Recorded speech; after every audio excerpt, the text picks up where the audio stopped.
అందరికీ నమస్కారం.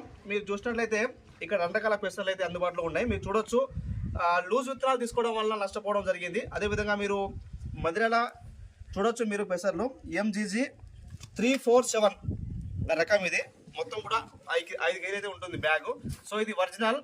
మనం ఎప్పుడైనా సరే ప్యాకింగ్ తీసుకోవాలి. లూజ్ తీసుకోవడం వల్ల ఒకసారి చూడండి క్వాలిటీ. చూడొచ్చు మీరు, లూజ్ విత్తనాలు తీసుకోవడం వలన అనవసరంగా డబ్బులు వృధా, అదేవిధంగా జర్మినేషన్ ప్రాబ్లం, దాంతోపాటు సరైన దిగుబడి అయితే రాదు. కాబట్టి రైతులు గమనించాలి. ఎందుకంటే ప్యాకింగ్కు లూజ్కు చాలా తేడా ఉంది. సో రైతులు గమనించాలి. మీరు అడ్డగోలిగా తెలియకుండా తీసుకొని మీరు ఇది విత్తనాలు మీరు జల్లుకోవడం కానీ విత్తుకోవడం కానీ చేసినట్లయితే మొత్తం కూడా దిగుబడి వచ్చే అవకాశం అయితే ఉండదు.